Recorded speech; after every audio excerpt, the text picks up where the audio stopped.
le te Faumuina tara kala me Taimi male TUAMAN nei fo ia song fu ya fa filo ya tu lo ba se lo nei tai ao Faumuina to tai David TUAMAN fionga unasa ma no si fo manguia ri Alô. So fu manguia ngasa, so fu manguia. Ai, so fu manguia tani, so fu manguia Samoa na tu pele. No pele, Happy New Year. so sawa manguia ni kau sanga sa fo Ko ki af. Le iPhone.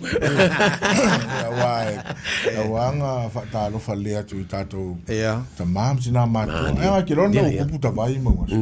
O le mea o ke so ko ma ke ko ngai tina ma ma to me so la me wo kupu le ka ko po kala. Fa ku wa fire ma. Edmund ma fala. Mai la mo. mol si le fio le atu e faya umaka ka faya jonin faya tavai faya ai le faya ngala wodi e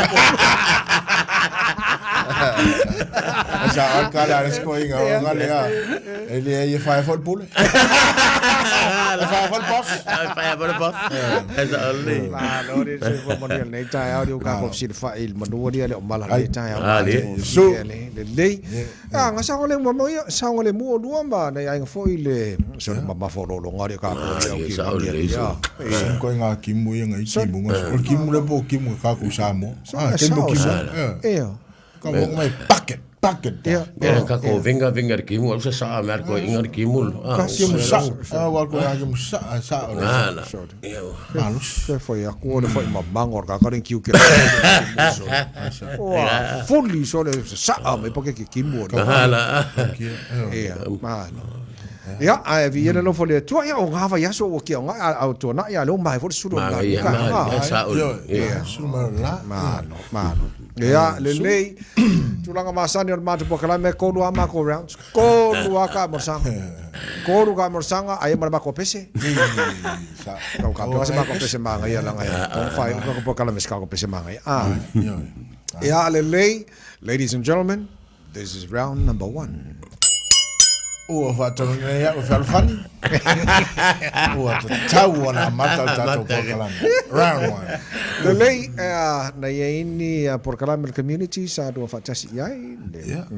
Ole sa mo fo 11 no fai lava le tutongi o sui wasa ya sa fai lava mo masui sa ole lava o ye lava kulanga i mele o so sani tato ainga ya o mia so sani e mafte le tulanga le o vai sai ole mana yo le mesa o vai tulanga le sa fai ole community coming together fai kai ya le nga ka fo nga ya o kama fa nga ya lo ma ke ngi kama ki like sa ia ifo ile kulanga le volunteer so sangi ala molango si mai me ka vale me fa pe so ai wala me malien kup o makaulia ia wa me o lava ia le department vole ka lava ai me fa pe me o vai e va solo male le siku vole le o mai ka pe o ka ufli ma ke ki fa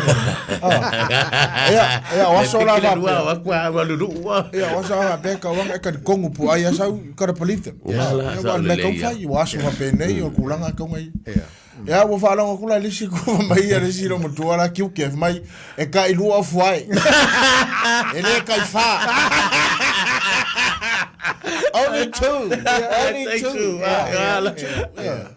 Ya kulanga sa ia pe yo le nga fa time via yesu le nga le sa ya le ko ke le sa lang so man ka kia ole ala fo yo nei vanga ta we lu lo wa la mata wa Taimi fa pe nei a fieta to I fa la fa natura kasian me nga mia come together teamwork nga lu fa tasi la ko fa ko nga lua ave la ka fa so ya kofu ma ale la ko fa mamango I ave fa so ya kofu o mena to lo mna me so e ka man ma ka si ko fo le ba para ka wa ve ho ya Monday Tuesday Wednesday ya ta la ko la sko ga yam la O fura fua el vaso a koa ma le fua le sa. Porque Taimi se kau ko ale foi ma ko se no le Sa le sa vai wa was fa benga sa le vai. We come together, we tie together. Ora me kongo sa ora le vai. Kongo la seki. Ya le e marmato tamorsanga lona lua, ladies and gentlemen. This is round number 2. O va tornea o le pua. O tai na mata tamorsanga lua. Round 2. Le wano fa ka ye mengo ka vale alu le ma. Electric cars. Ja, ora so. Ja. Wong ke ki e ke le i. Ke le ja.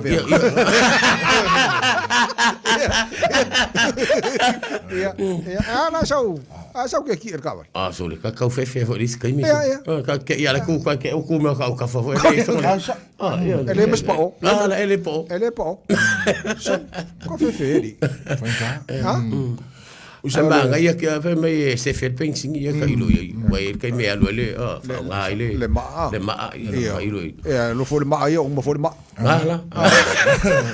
Ai ba ia la le ka le le power ko le. La ia power mal pensing ia. Mo le power ai o so pensing.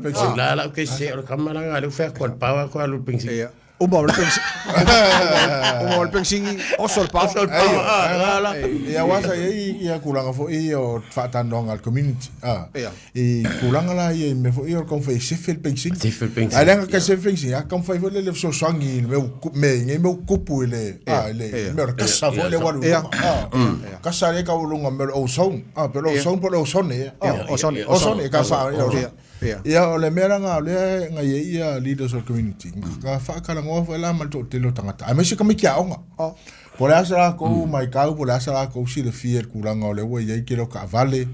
Ma le kasa le anga le wa fo le lo manga vai kongu ki lo kan. Ai fa me ko me ki fi me yo electrica. Ia fa lo la ia le le po fo le fo le e tara no ai me falka vale ma kulanga fa penga. Por asa se la ko mai kau. Kiden le feedback Samoa mai.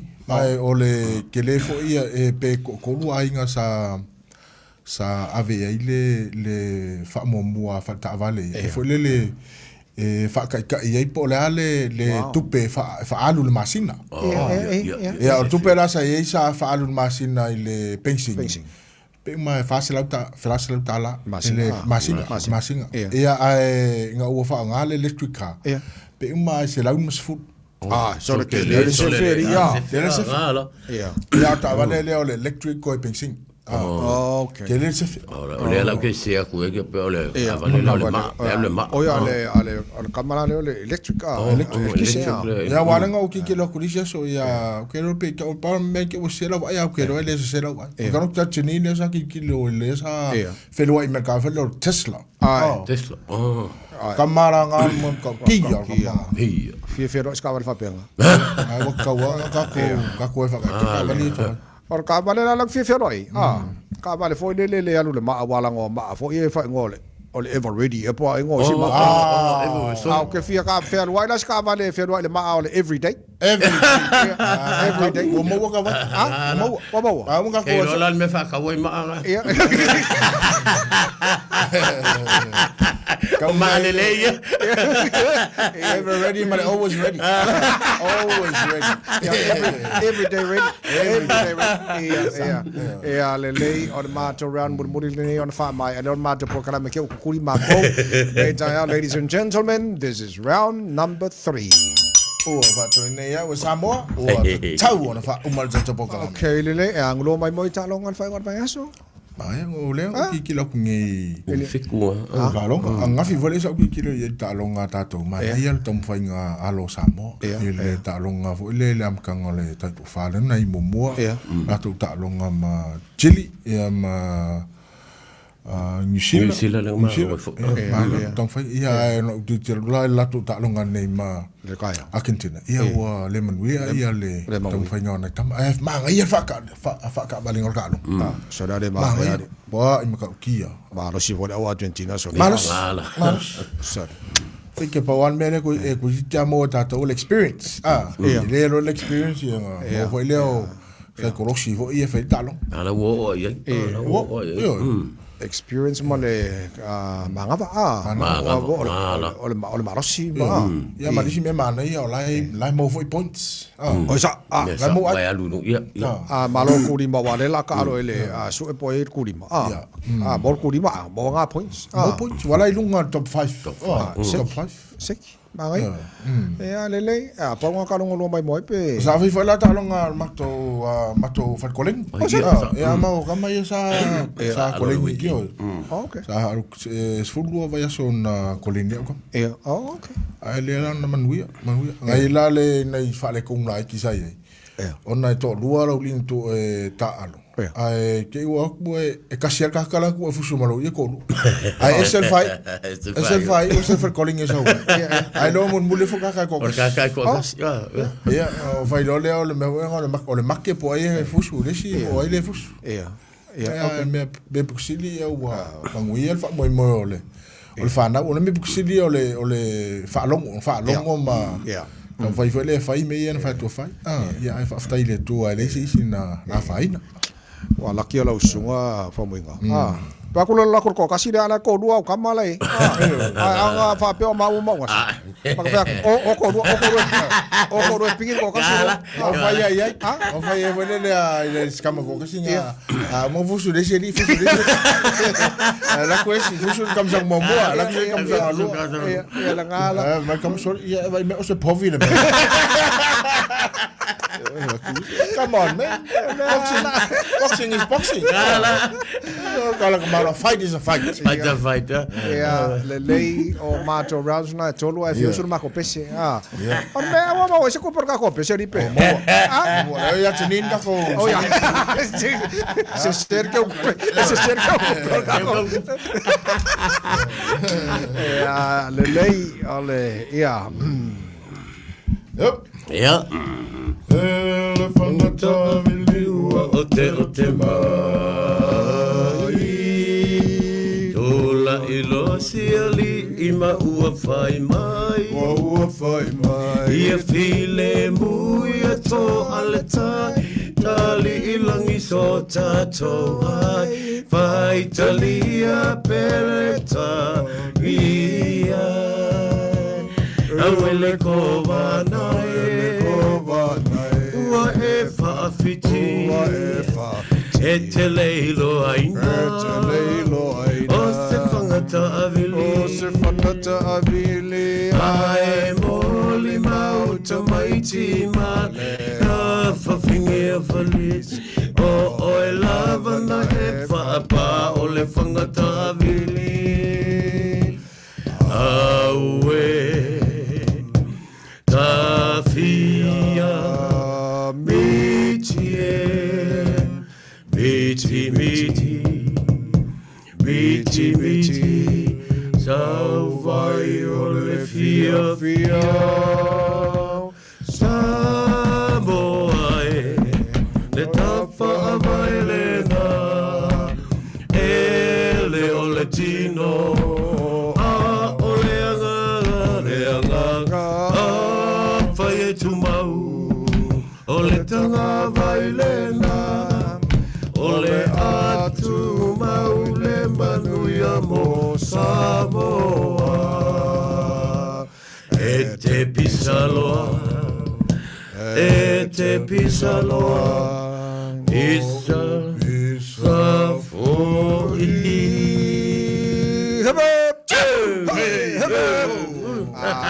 Love you, Amatona. Love you, Samoa. Kako filo ile ba sa pauni Thank you, sir. no se Radio Samoa mo le proclame Taimi mo le TUAMAN le fo i tai